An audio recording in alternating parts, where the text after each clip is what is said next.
மாமல்லபுரம் அடுத்த திருவிடந்தையில் நடக்கவுள்ள சித்திரை முழுநிலவு பெருவிழா மாநாடு ஏற்பாடுகளை நேரில் சென்று பார்வையிட்டு ஆய்வு செய்தார் மருத்துவர் அன்புமணி ராமதாஸ். பாமக வன்னியர் சங்கம் சார்பில் மே 11ஆம் தேதி மாமல்லபுரம் அடுத்த திருவிடந்தையில் நடைபெறவுள்ள சித்திரை முழுநிலவு பெருவிழா மாநாடு ஏற்பாடுகளை நேரில் சென்று பார்வையிட்டு ஆய்வு மேற்கொண்டார்.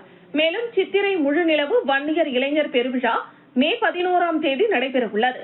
இந்த மாநாட்டின் முக்கிய கோரிக்கைகள் சமூக நீதி அடிப்படையில் ஜாதிவாரி கணக்கெடுப்பு நடத்தி தமிழ்நாட்டில் உள்ள 69% இடஒதுக்கீட்டை பாதுகாத்து தமிழ்நாட்டில் வன்னியர் உள்ளிட்ட அனைத்து சமுதாயங்களுக்கும் மக்கள் தொகை மற்றும் சமூக பின்தங்கிய நிலை அடிப்படையில் இடஒதுக்கீட்டில் கல்வியில் வேலை வாய்ப்பு வழங்கி முன்னேற வேண்டும், மதுவை ஒழிக்க வேண்டும், கஞ்சா போன்ற போதைப் பொருட்களை அழிக்க வேண்டும், பெண்களுக்கு பாதுகாப்பு வழங்க வேண்டும்.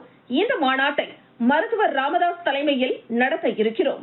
பாமகவில் நடக்கும் விவகாரம் எங்களது உட்கட்சி விவகாரம். இது எங்களுக்குள் நாங்கள் பேசிக் கொள்வோம். ராமதாஸ் ஐயா வழிகாட்டுதலுடன் அவருடைய கொள்கையை நிலைநாட்ட பாமகவை ஒரு கட்டத்தில் தமிழ்நாட்டின் ஆளுங்கட்சியாக மாற்ற உழைத்து வருகிறோம் என்றும் அன்புமணி ராமதாஸ் தெரிவித்தார்.